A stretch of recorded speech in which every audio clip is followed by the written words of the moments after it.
Nasreddin. Nasreddin, le fou sage.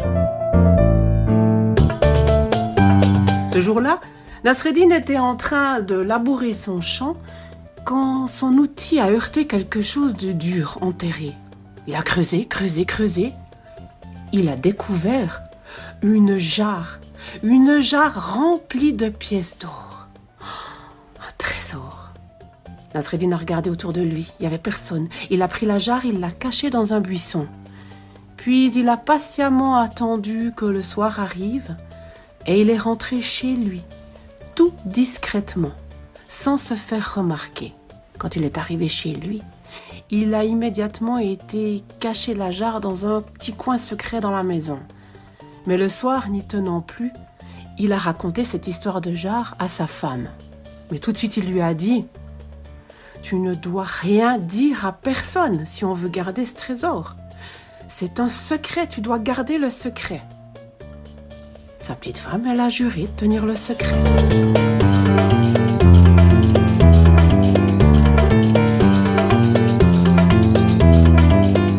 Mais pendant la nuit, Nasreddin s'est réveillé. « Oh là là, mais qu'est-ce que j'ai fait, oh mais par Allah, mais qu'est-ce que j'ai fait ?» J'ai raconté cette histoire de jarre à ma femme et tout le monde sait, moi le premier, que ma femme, elle est incapable de garder un secret. Mais qu'est-ce que je vais faire ?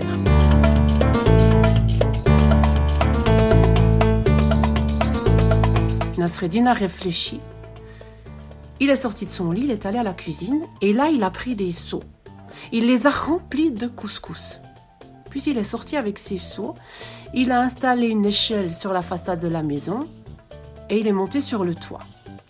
Quand il est arrivé sur le toit, là en pleine nuit, il a commencé à faire un raffut d'enfer. Il a tapé des pieds, il a tapé contre les seaux, il a tapé les seaux les uns contre les autres, un raffut.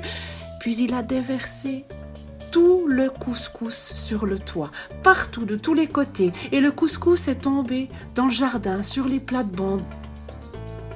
Nasreddin est retourné se coucher.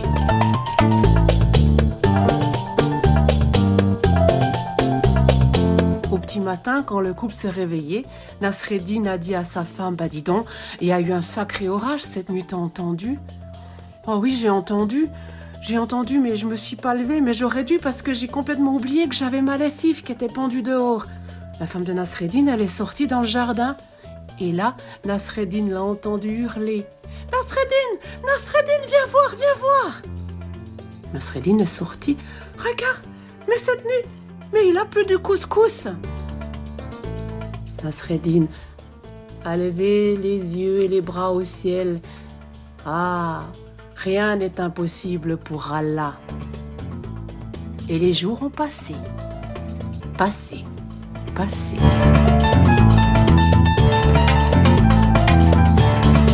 Et ce que Nasreddin avait pressenti s'est réalisé. Sa petite femme, n'y tenant plus, a raconté l'histoire de la jarre pleine de pièces d'or à sa meilleure amie en lui faisant jurer de garder le secret.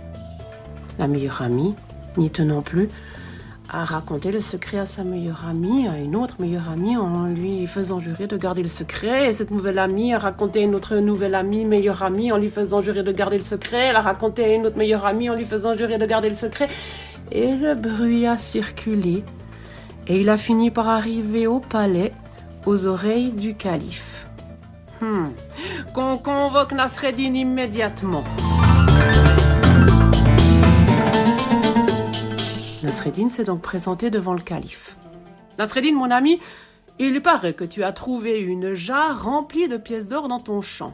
Or, tu sais que tout ce qui est dans la terre, à l'intérieur, sous la terre, appartient à ton calife.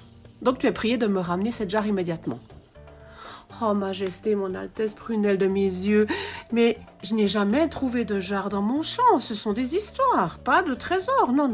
Nasreddin ne me ment pas. C'est même ta femme qui a raconté cette histoire qui est arrivée jusqu'ici, ta propre femme. » « Oh, ma femme, a dit Nasreddin. Mais ma femme, tout le monde le sait, moi le premier, que elle prend un petit peu ses rêves pour des réalités souvent, puis que ça tourne pas toujours tout rond. Là. » Nasreddin, qu'on convoque ta femme immédiatement au palais. La femme de Nasreddin s'est donc présentée au palais devant le calife. Elle est arrivée toute tremblante. « Femme, maintenant dis la vérité. » La vérité, c'est que mon époux, Nasreddin, a bel et bien trouvé une jarre pleine de pièces d'or dans son champ. Ah, je le savais. Je le savais, alors peux-tu dire, femme, où était-ce et quand? Quand a-t-il trouvé cette jarre? Oh, où je pourrais pas bien dire où c'était, mais quand? Alors ça, je sais, je m'en souviens très bien, c'est le jour où il a plu du couscous. Alors là, le calife, il a regardé Nasreddin, il lui a dit, Nasreddin, prends ta femme, rentre chez toi, et qu'Allah te bénisse et te vienne en aide, et qu'Allah t'aide à la supporter.